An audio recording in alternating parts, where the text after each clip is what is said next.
What's going on, guys? Getting a lot of love on Twitter for streaming and coming back and doing YouTube. So I want to start out this show a day later. Had some personal things going on yesterday. Just was out visiting friends. So we're a day later, but I really appreciate all the love that I've been getting on Twitter. A lot of people talking about how, there's a lot of hate going on Twitter, people bashing each other and rivalries going on. But, one thing you can't hate on is somebody getting on camera, putting their views out there and giving something to talk about, because entertainment really is all we watch sports for. So I appreciate that. Hey, got one in Philadelphia. It is in the 80s. It was 86 degrees when I walked my dog at like 5 o'clock. Unbelievable for April. It feels like summer.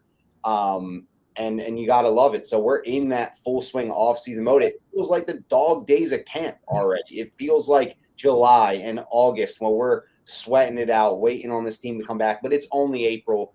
Fortunately, the draft is in 2 weeks, and we got a lot to talk about in terms of the Eagles. But we also wanted to talk a little bit about, to start this thing out, a little something different. Mac Jones, Zach Wilson, Trey Lance, these young quarterbacks are seemingly, even a guy like Lamar Jackson is having trouble finding a deal that works for him with the team that he was drafted by. Are quarterbacks becoming like such a, how much of a leash? Remember back in the day, back in the early 2000s, it was like it takes 3 full years to like really even digest an NFL offense. Are teams moving off quarterbacks too fast or judging them a little too harshly, especially a guy like Lamar Jackson who's won an MVP and has barely ever had any wide receivers? Are these teams giving up too early on these young quarterbacks? Are they chasing something that really isn't there and having no patience? Because what the Eagles did was say, look, we have this guy with potential. We're going to build. We're going to develop.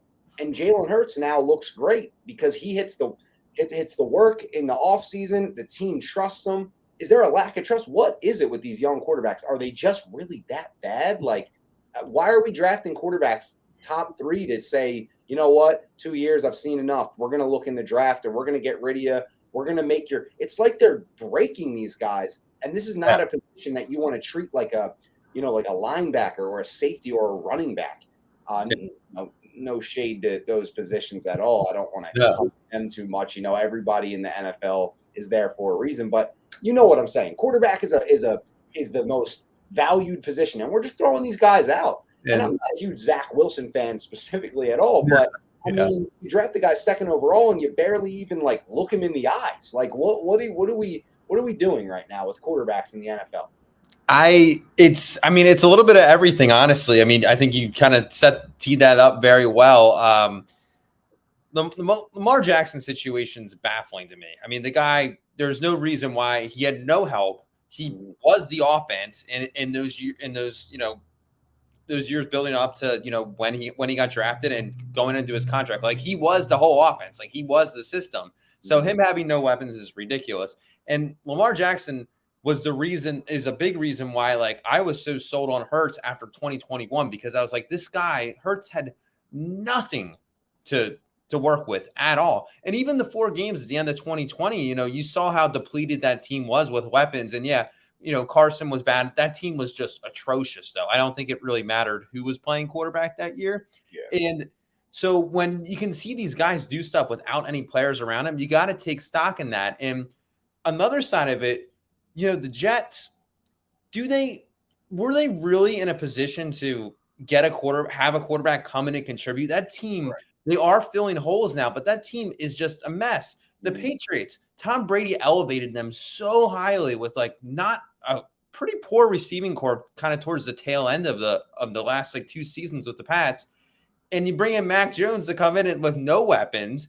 His offensive coordinator is like a defensive coordinator. They don't have any sort of like plan. They're just kind of letting him out to dry.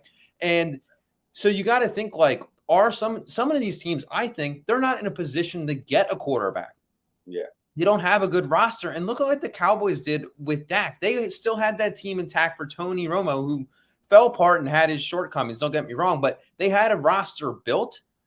Tony's career got cut a little short with some of the injuries. Probably that one against the Eagles was in 2015 was kind of what sealed the deal for him. But Dak comes into a team that's already kind of established and built, and look at the career he has. This Dak, he's got things he's got to do, and he might not hit his ceiling, but he came in as a 4th-round pick, so there was less, tied to him, but they had the team built. A lot of teams, they aren't ready to build a contender, and they're relying on this rookie quarterback with so many other holes on the roster. And don't get me started on is their defense good either, because then that's a whole nother side of it. They don't have a defense to control the clock. Then they're going to be out of games. So and I think you can look at what the Chicago Bears are doing with Justin Fields and look at that as a more path to being good. And it really is more. And we talked about this leading up to that draft. We weren't doing the show or anything. I talked about it on Twitter a lot. We talked about it a lot personally. These teams, they like you said, they don't have a foundation to bring a young quarterback into. And they go and they take this guy and they expect him to turn the franchise around. But you need to build a team and a foundation before you end up scapegoating quarterback after quarterback after quarterback.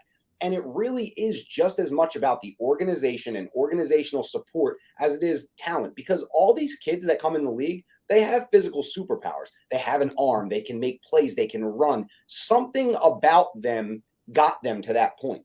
Yeah. At that point, you have to give them what will, continue to put their career in an upward trajectory. And the reason I didn't want the Eagles to go draft a guy like Justin Fields or any of those guys, not because I didn't think they had some talent, but because we had a young guy and we needed to build a team around what we already had and give him the support rather than just burning picks on quarterbacks when we needed to we needed a Devontae Smith, right? We needed some O-line help. We got Landon Dickerson. We were getting older on the D-line. We needed to see, especially with a new coach, you need to see what that coach is made of before you go and let him take a top quarterback. Because you see it with Arizona, for example. They hired Steve Wilkes.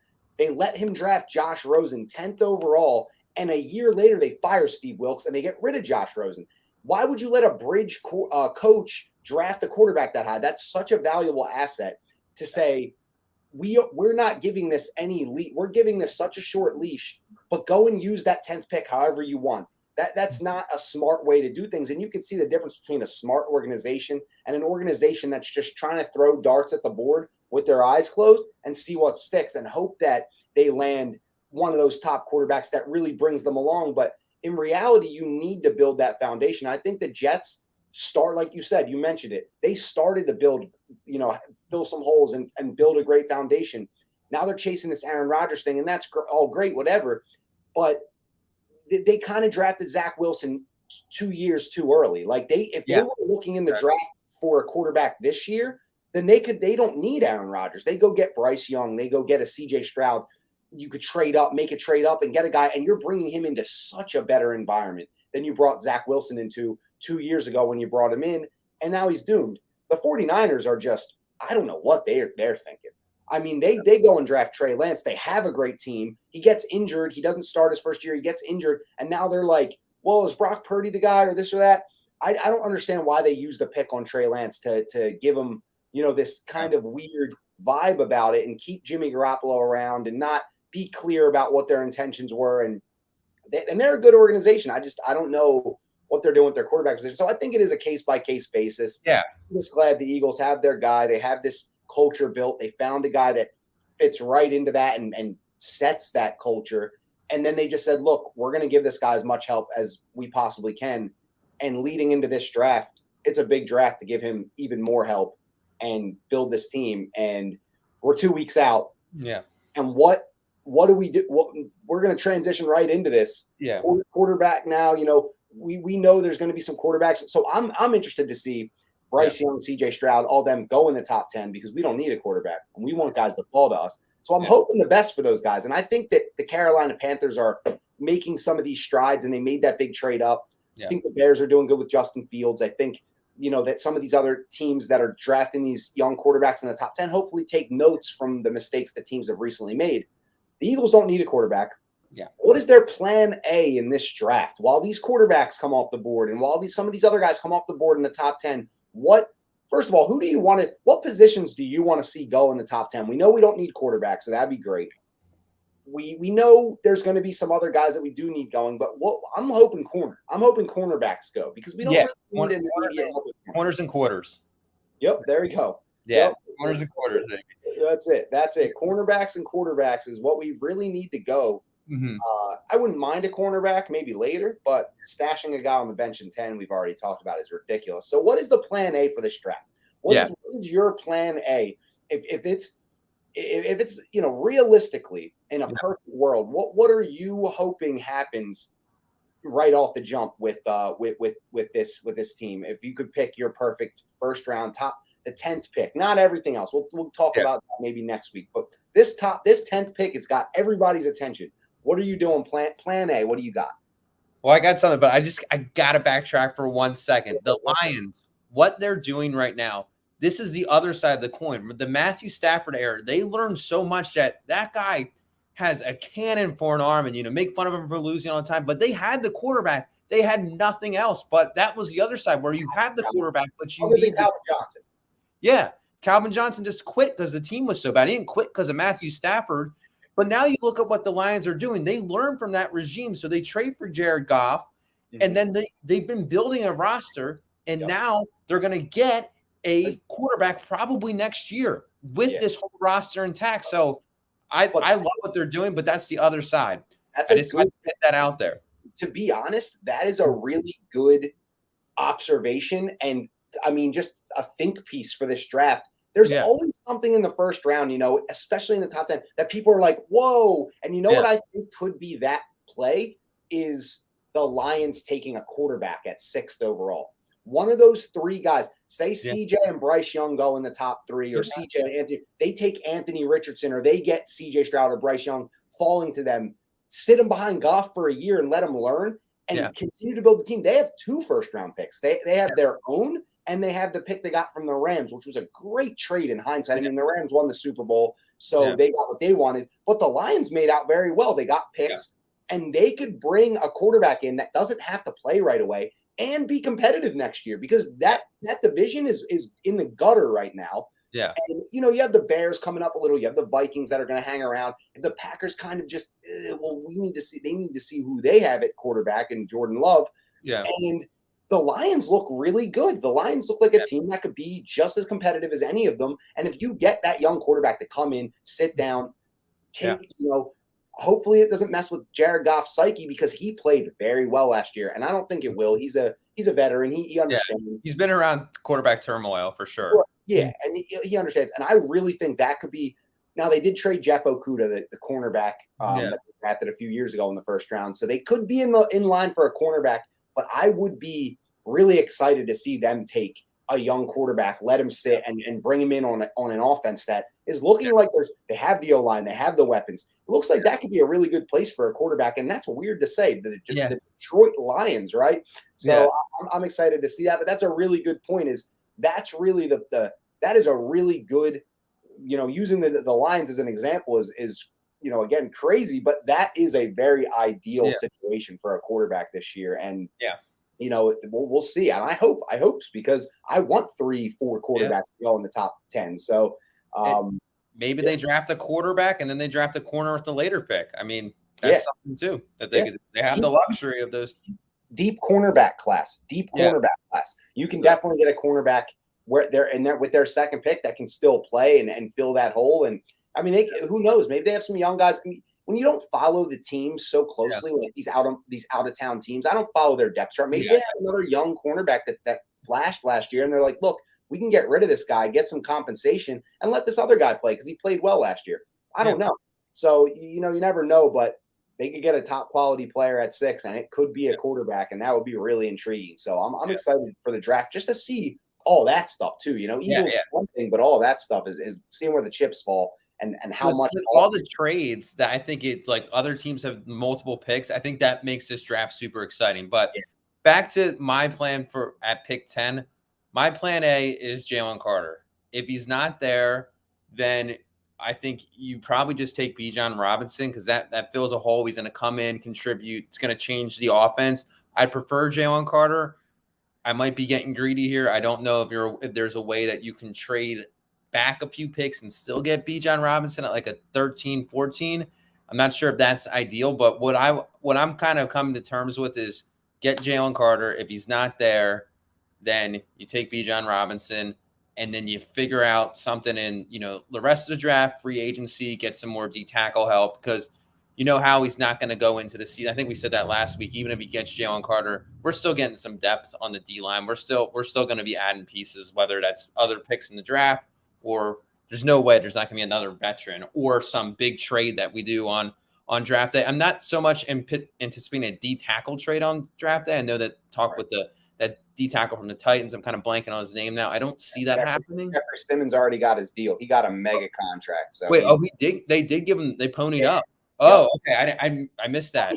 23.5 mil a year, right over Javon Hargrave. So I mean, yeah, we weren't doing that. Yeah, no, we were not doing that. Okay, well that's good. But then, yeah, so that's my plan, Jalen Carter. But if not, I think you go Bijan Robinson because I feel like, or you trade back and get someone, but we can get a premium player at 10 right now, Yep. and those two, either one of those would be significant help for the Eagles, impact right away, which you need out of that kind of pick. Right. And, another team that we didn't really talk about, like you mentioned, about the trades that happened. There's teams that were really like kind of decent or competitive last year that have high picks. Another one's the Seahawks at 5. They have the Denver Broncos pick. And they did give Geno Smith that extension, but quarterback could be on their list too. They could do the same thing that we're talking about with the Lions is, we have Geno Smith for the interim, but, maybe we get a guy 5th overall and we sit him for 2 years. Geno Smith's 31 years old. Obviously he's not going to last forever. And he's not a long-term plan for them. So maybe they think this is their only chance to get one of those top quality quarterback prospects, and that could be what they do.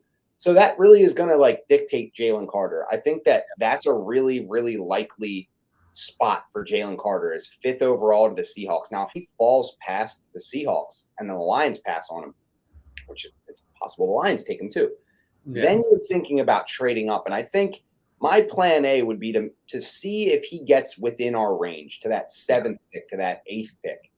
And if you can move up in front of the Chicago Bears, because that's another destination. I think they need offensive line to help Justin Fields more. But, that's, I think, what a smart team would do is continue to build around that young quarterback. Just don't stop until you see him thrive. And then you can be like, all right, we can figure the rest out. But I think Jalen Carter is definitely going to fall into that range. And if Howie's traded up in 3 of the last 4 drafts, the 2 straight last drafts, when he smells that blood in the water, he goes and gets his guy. And I think that's really what we got to look out for is he going to go up and get his guy? Now, if he lets the board fall to him, the title of the YouTube video is should the Eagles draft Bijan Robinson? I think, you said it right there in what you were saying is, I think they should. And of course, trading back and getting extra picks would be ideal. Yeah. But if you love this guy that much and you just want him, then just take him. I mean, an extra 4th round pick would be great. It would be amazing. But if that's your guy and that's the guy you're set on, now if they have other things in mind, like, hey, we could get Bijan, we can maybe get, one of the edge rushers, then okay, then trade back and let the board fall more. Pick up some extra picks, continue to build. And that's probably the more responsible thing to do. But right now, I'm not thinking responsible. Yeah. I'm not. I'm thinking Super Bowl. I'm thinking that we have a chance to add a player in Bijan Robinson. Now, someone brought this up today in my group chat on Twitter that really was a good point. Jalen Hurts has missed a couple games in the last 2 seasons. Yeah. He's missed a couple regular season games. And if you lose him for 3-4 games in a stretch, it would be devastating. It would hurt. But you have Marcus Mariota and Bijan Robinson. I mean, I think that team alone, this team with Marcus Mariota starting the entire season, could win 9 games with Bijan Robinson carrying the way on offense. So to play him say Jalen gets injured and you don't want it. I hope he plays all the games. I really do. Yeah. But if he gets injured and you're missing him for 2-3 games and you have Mariota and Bijan Robinson, that is way better than what we had to replace Jalen Hurts. He was injured last season, or with Gardner Minshew. So yeah, I think, and then on top of that, obviously that's that's like thinking about the extra stuff that the obvious thing is that Bijan Robinson with Jalen Hurts on the field is a nightmare, an absolute nightmare to guard. Yeah. You had Miles Sanders just rush for 1,000 plus, had a career year. Hmm. And I love Miles Sanders for everything he did for us, and there's no shade to him. But Bijan Robinson is 10 times the prospect Miles Sanders is the running back. So you can find a running back anywhere. Everyone will say that. You can find a guy in the second round. Maybe you wait and you try to get Jahmyr Gibbs. But if you can guarantee me that I'm getting a guy that is an automatic 1,000-yard, probably a top 5 running back the minute he sets foot on the field in an Eagles uniform, you can add that element to your offense. I'm not thinking about what a trading back and getting an extra pick and how that player would. I'm thinking Super Bowl. Yeah. And that offense and this team with Bijan Robinson's ability to, again, eat clock, shorten games, long drives, tire the defense out, give our defense a rest. It would be amazing. I mean, it would completely change the dynamic of an offense that's already so dynamic and so dangerous. And I think you'll really appreciate this analogy. I was on a stream Tuesday with the Hardcore Sports guys, Mitch, and my boy Next Shift, Randy, Further AM, and they had a guest on, and he's a big YouTuber, Joey Shakes. If everyone's watching, give him a follow. He's already got like 30. He's the 33,000 subscriber guy on YouTube. Been around for a while. My dad watches Joey Shakes, so like my dad's telling me about his videos. So I know this guy's popping. So I was happy to get on and talk ball with him, and he really had and you'll really appreciate this analogy. If I didn't already tell you, I'm not sure if I did. I don't think you did. No. He said he's a big horror movie fan, and he said if you give a horror, so you're anyone out there, Steve's a big film guy. So if you give a director or a film $100 million budget, they rely a lot on special effects to carry the movie and all these extra things. But if you only have a $25 million budget, you have to be that much more creative. And that's a $25K budget. Yeah. Let's you know what I mean, right? Yeah. Budget movie can rely a lot on like all this other stuff to like, the cinematography. But if you have a low budget, you have to be creative. You have to rely on like writing and talent and find a couple gems. And I think that's what this defense is going to look like this year. Yeah. We're going to drop in talent, but we're relying on Sean Desai to make up for the lost talent and the lost money that we're spending and resources that we're spending on defense to be more creative and still create a great blockbuster hit film, but with less budget. And Jonathan Gannon was the guy that had said, hey, you just gave me all this talent and all these great players. Go ahead. I don't need to make adjustments. I don't need to scheme. They're going to go out and win the games because they're just going to do it. And it doesn't matter what I call. Yep. We need Sean Desai to be the opposite of that and take a defense that lost a couple pieces. Still has, hey, don't get me wrong, the Eagles defense still has core players that are going to be great, but they don't have as much as last year. And I think that rather than trying to replace them in the draft, don't let that make you think that you have to take a defensive player early in this draft. You can take a Bijan Robinson, go crazy on offense. It's an offensive league. If you can score, you can get to the playoffs, you can win in the playoffs. I mean, I don't think there's any chance that a team can beat the Eagles in Philadelphia in the NFC, especially with the addition of Bijan Robinson. I mean, it would just be impossible. The team would be just. I've never seen the Eagles pick a star running back, by the way, and I'm just like I'm thirsting for it so much. No, for sure. So bad. I want it so bad, and I just want them to go a little crazy and rely on Sean Desai to take a lower budgeted defense and just elevate them with some play calling and some adjustments and things like that. And I think they can get by on defense, kind of like the Chiefs did. The Chiefs don't have superstars on defense. They had a couple rookie cornerbacks playing out there.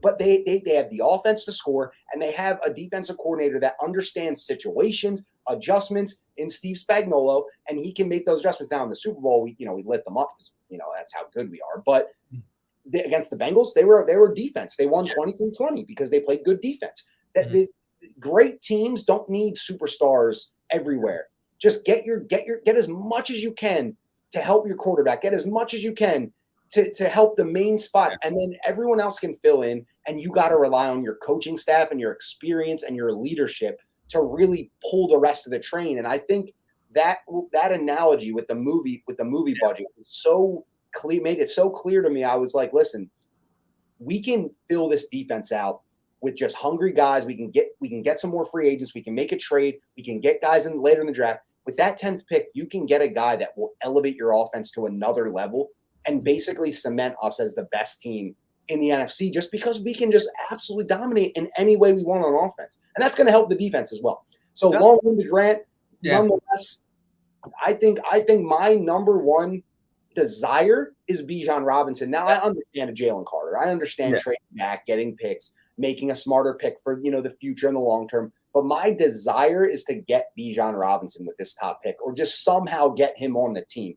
Yeah, I'd love Jahmyr Gibbs too, but I don't want to roll the dice. I just want to get our guy and then get everything else later. So that's really my plan A. My number one thing I want is Bijan Robinson the rest of this offseason. And the rest of the offseason's butter to me. I'm cool with anything else they do. So you rather have Bijan Robinson than Jalen Carter? I honestly would. Yeah. I personally would, though I wouldn't be upset. And I wouldn't be upset either. I mean, it's going to be a good player. You can't miss the 10th pick. You can't. Yeah, no. And I think what's interesting at the draft order up here. So, if he gets past Detroit, 7's the Raiders. They're not taking Jalen Carter with a troubled history. They're too many. They've just been burned too many times by that. They just quarterback. Yeah, that's true. So then you have 8 the Falcons, and then 9 the Bears. That's the pick from the 2 picks. I think it's Seahawks, Lions.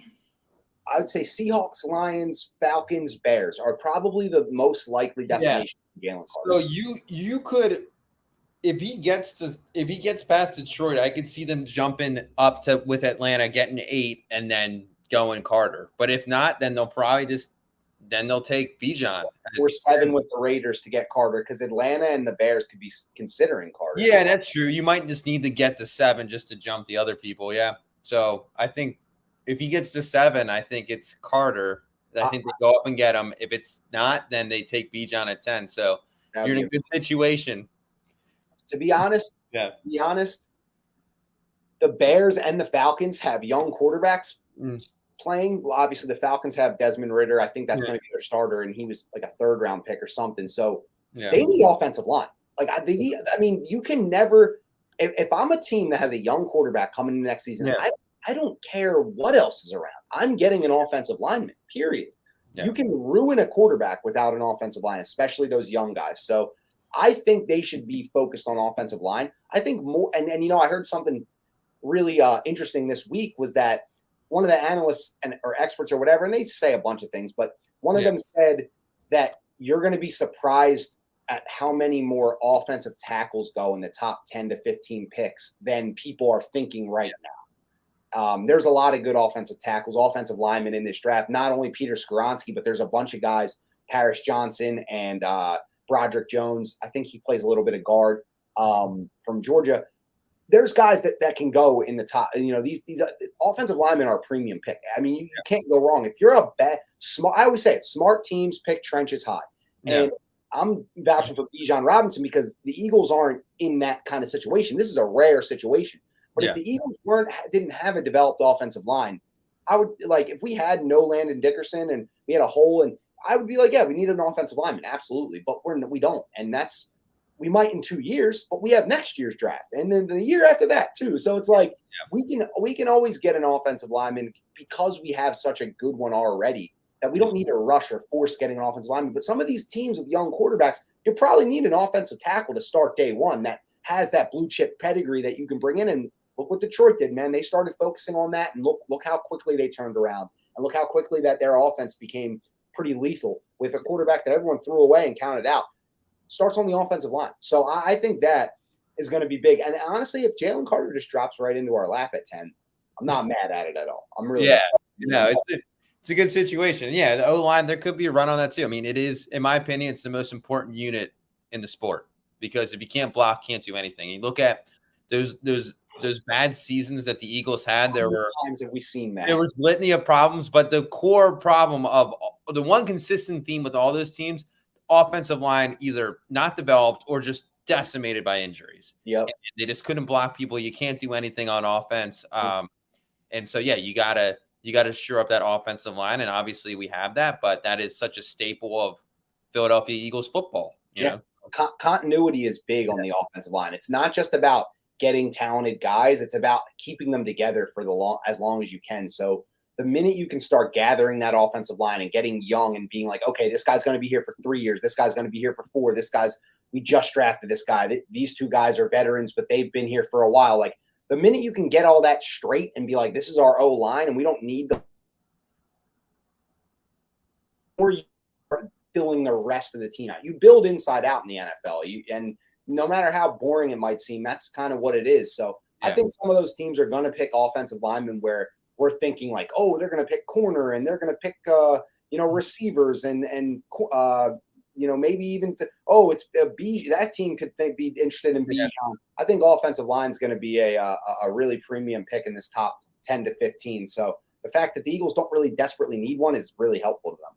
All right, I think this is your dad, John A. Worst case scenario is Cowboys get BIJAN at 26. So let's get him. That sounds like your dad. Yeah, no, it is. And you know what? He's kind of. I've already addressed this on Twitter. That there's 16 whole picks. You think we're the Cowboys and the Eagles are like the only possible destinations for the best running back in the draft? I don't think so.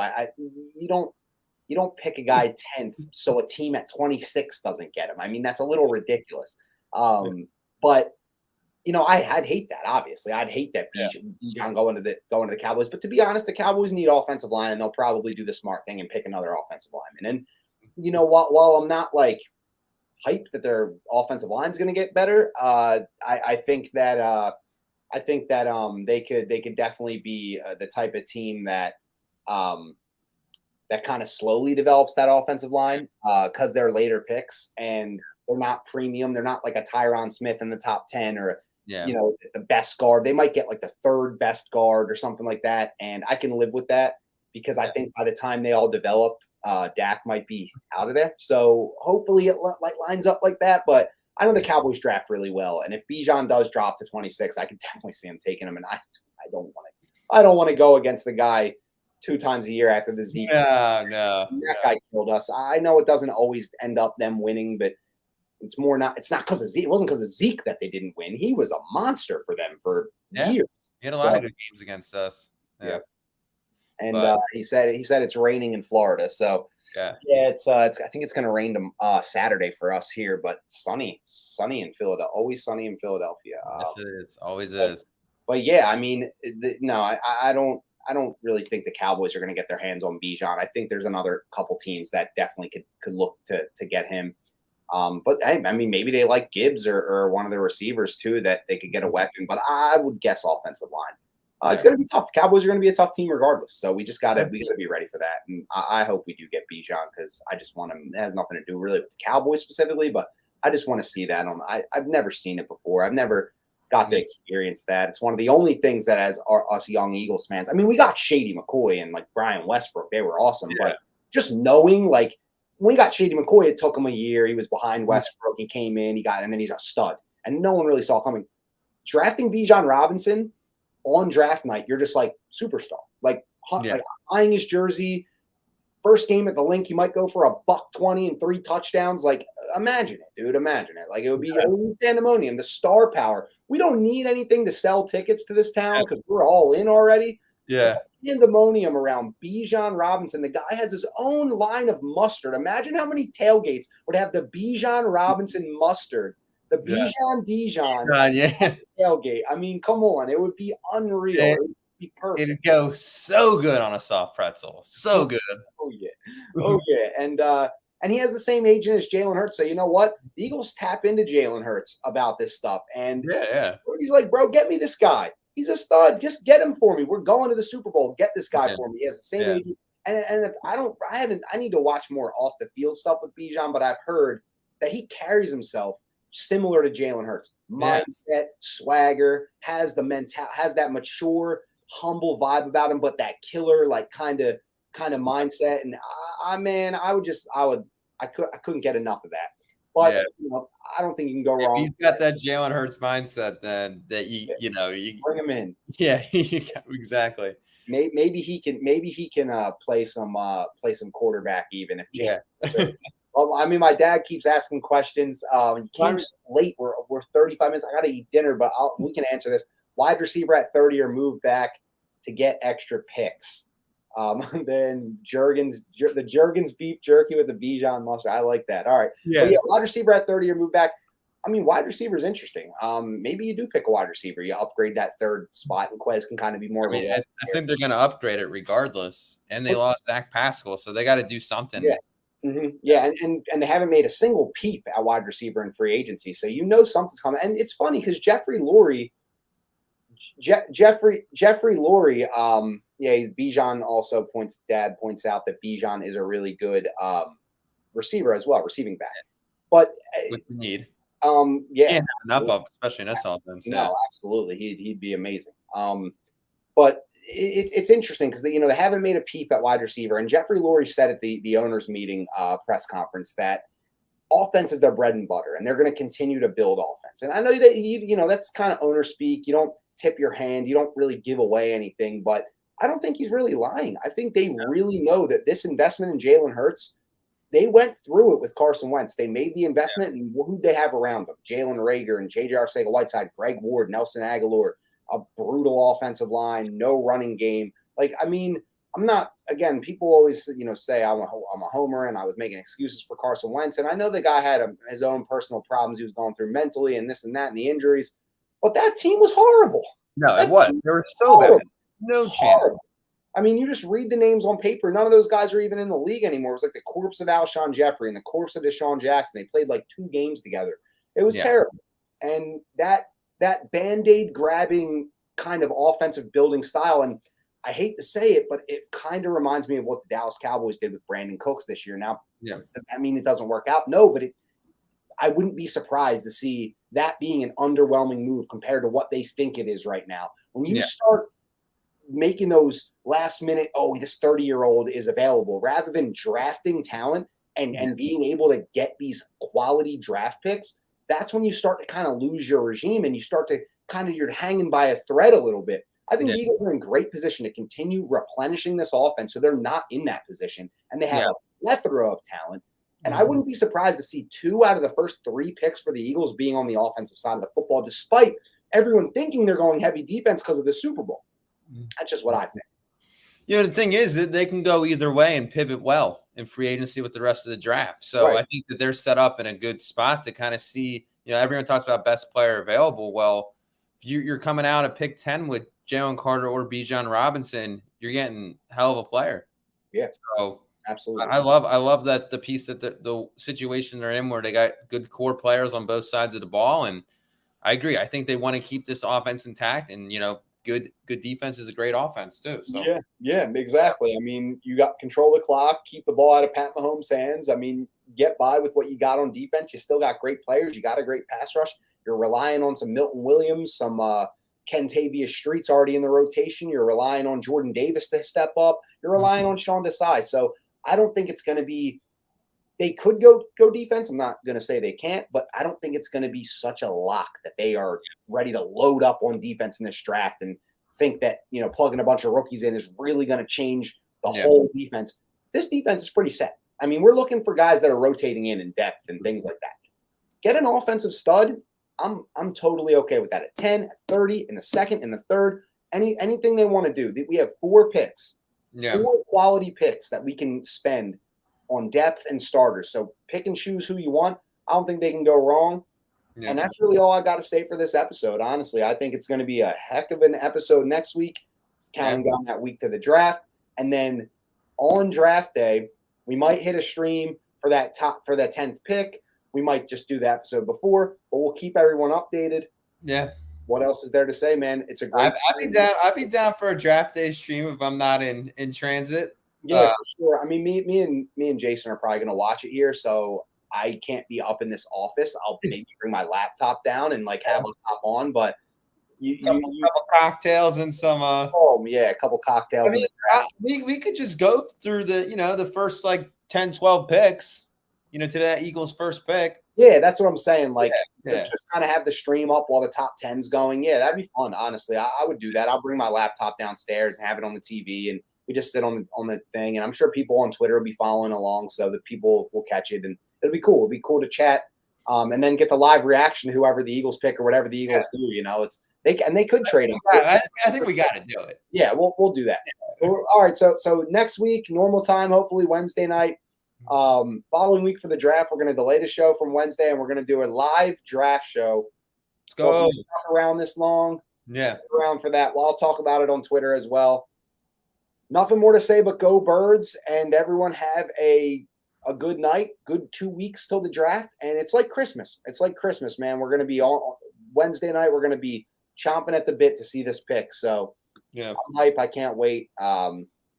Let's do it. Fly Eagles fly. All right.